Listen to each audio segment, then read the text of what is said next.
Hello, I'm Russ Skinner. I'm a lead driver trainer for TP Trucking. We're at TP Trucking in Central Point, and today we'll be doing an overview of coil securement training. Within this series of training, we will go over the working load limit of devices and anchor points that make up the securement system. We will cover the securement of each type of coil load in follow-up videos. In this first installment, we will go over the working load limit, WLL, of the securement system and the formula used to determine the required number of devices needed for the type of coil load. The four types of coil loads are eyes crosswise, commonly referred to as suicide coils; eyes lengthwise, commonly referred to as shotgun coils; eyes vertical, commonly referred to as eye-of-the-sky coils; and coiled rebar, commonly referred to as slinkies. All of the setups and securement systems demonstrated in this training series adhere to the Federal Motor Carrier Safety Regulations, FMCSR, handbook. However, TP Trucking follows best practice guidelines which favors additional securement in an effort to exceed FMCSR requirements. Safety. Proper PPE such as high-vis vest, safety glasses, gloves, hard hat, and closed-toed shoes are required per TP Trucking policy. When available for use, be sure to utilize any fall protection equipment when working on the level of a flatbed trailer or above. Proper securement is crucial for preventing load shifts or more severe unintended movement due to evasive maneuvers. Coil loads, as with all round stock loads, require more specific securement to prevent movement due to their natural tendency to roll. Following securement, proper and thorough load checks are critical to discovering loose securement that could lead to potential load movement. Working load limit. According to FMCSR Handbook Section 393.106D, the aggregate working load limit, AWLL, requirement on all loads to be secured is 50% of the weight of the articles. TP Trucking best practice guideline is to secure at 80% of the weight of the articles plus one additional securement system. Each anchor point on a trailer and securement device has a strength limit before they could fail, known as the working load limit, WLL.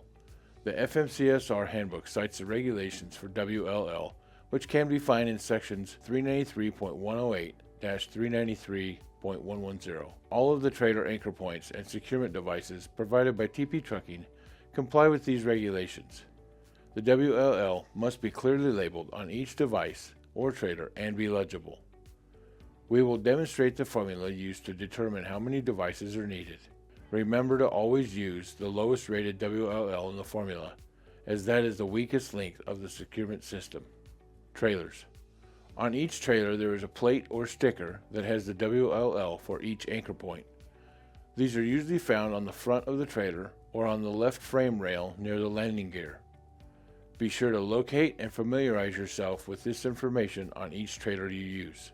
Straps. The provided straps will have a WLL of either 5,000 or 5,500 pounds, which will be printed on the tag and on the webbing of the strap.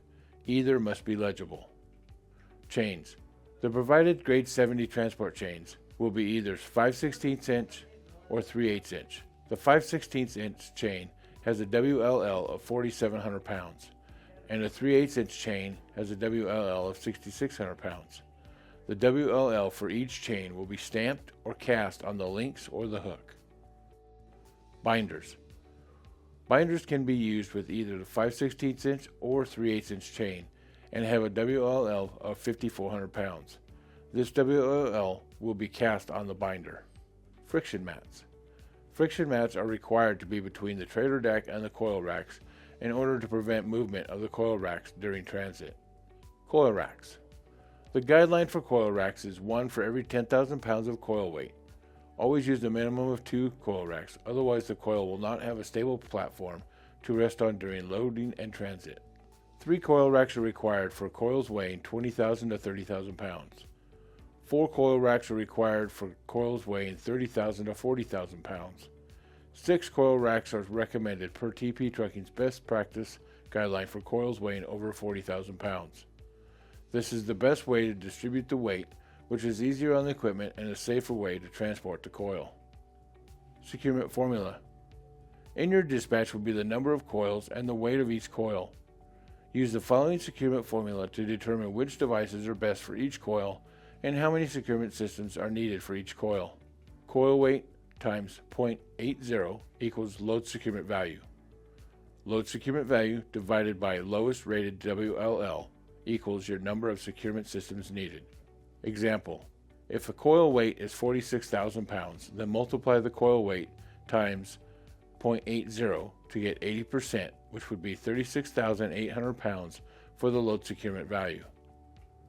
36,800 pounds divided by 5,100, the WLL of the anchor point being our weakest link in this example, would equal 7.21 securement systems. We'll round up, as rounding down would not give you the legally required number of securement systems. So 7.21 rounds up to 8, plus one additional securement system would equal 9 securement systems total for this example load. Always remember, the securement system is only as strong as its lowest rated WLL device or anchor point. All coil loads must have pictures taken before you tarp or leave the shipper and be sent to loadhelp@tptrucking.com for securement verification. Emails sent to this address are typically viewed and replied to within a 10 to 15 minute time frame. If you have any questions or concerns, please call either the Central Point, Oregon or Thompson, Georgia office. Thank you for following along on the TP Trucking Coil Securement Training Overview.